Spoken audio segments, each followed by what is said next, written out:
और चलिए आपको सीधा लिए चलेंगे भारतीय जनता पार्टी की प्रेस कॉन्फ्रेंस में। संबित पात्रा इस प्रेस वार्ता को संबोधित कर रहे हैं, आप ही सुनिए क्या कुछ कह रहे हैं। 2% का मिलता था उसे आपने 12% में तब्दील किया, जिसके कारण दिल्ली सरकार को भारी नुकसान उठाना पड़ा और ठेकेदारों को बहुत फायदा हुआ। मनीष सिसोदिया जी और अरविंद केजरीवाल जी के मित्रों का बहुत फायदा हुआ। 144 करोड़ रुपया ये जो लाइसेंस फीस था अपने मित्रों का, बिना कैबिनेट के अप्रूवल का इन्होंने क्यों माफ किया? ये कुछ सवाल हमने आपके माध्यम से केजरीवाल जी और मनीष सिसोदिया से पूछा था, जवाब आज तक नहीं आया। इसलिए आज इस प्रेस कॉन्फ्रेंस के माध्यम से हम जो दिखाने वाले हैं, स्टिंग मास्टर का स्टिंग हो गया है। अरविंद केजरीवाल जी जब मुख्यमंत्री बने थे तो उन्होंने खड़े होकर कहा था कि देखो जी, अगर कोई भ्रष्टाचार करे तो आप जरूर उसका स्टिंग कर लेना, आप उसकी रिकॉर्डिंग कर लेना और हमें रिकॉर्डिंग भेज देना, तो हम जो है सच दिखा देंगे। तो आज वही हुआ है, एक स्टिंग हो गया है जो अब पब्लिक डोमेन में है। स्टिंग मास्टर का स्टिंग हो गया है और इस स्टिंग में जो कंटेंट हैं जो आप अभी देखेंगे, इससे एक बात स्पष्ट होती है कि जो लोग भ्रष्टाचार के खिलाफ लड़ने की कसम खाकर आए थे, वो आज दरअसल कट्टर भ्रष्टाचारी पार्टी के रूप में सामने आई है। ये आम आदमी पार्टी कट्टर भ्रष्टाचारी पार्टी, और दिल्ली के जो नेताओं ने कहा था कि ये बेउड़ी सरकार है, आज कहीं ना कहीं वो साबित हो रहा है।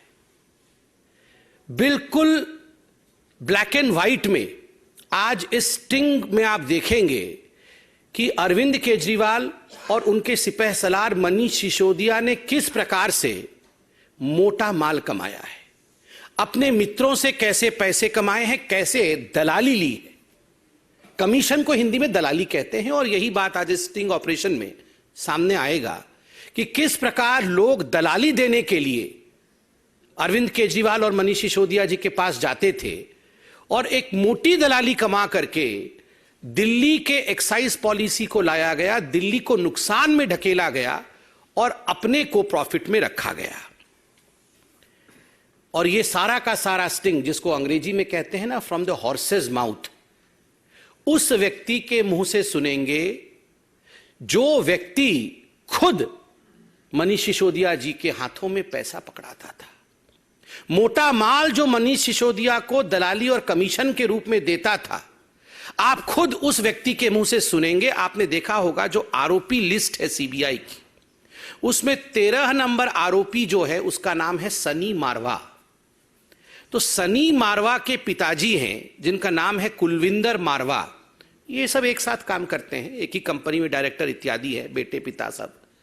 तो ये कुलविंदर मारवा का एक स्टिंग ऑपरेशन सामने आया है, जिसमें वो पूरा मोडस ऑपरेंडाई, किस प्रकार से कमीशन खाया जाता था और केजरीवाल सरकार की नीति कैसी थी, इसका पर्दाफाश करते हैं। मैं अब निवेदन करूंगा मंच से कि जरा लाइट को धीमी करके अरविंद केजरीवाल जी के काले कारनामों को स्टिंग ऑपरेशन के माध्यम से देखा जाए और आप सब भी स्टिंग मास्टर के स्टिंग को देखिए।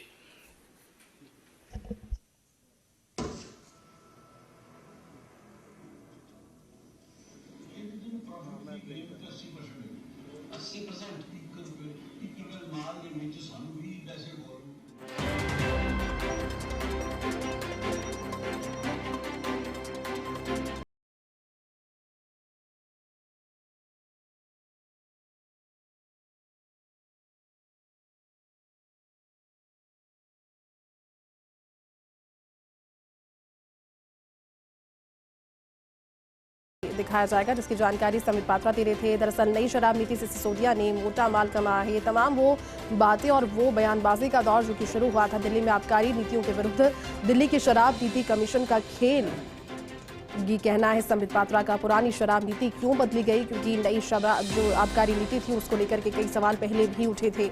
मनीष सिसोदिया से इस बारे में जांच भी हुई थी, उनके घर पर ईडी भी कुछ मामलों को लेकर पहुंची। लेकिन अभी जो तस्वीरें आपको दिखाई वो प्रेस कॉन्फ्रेंस की थी जो कि संबित पात्रा ने दिल्ली से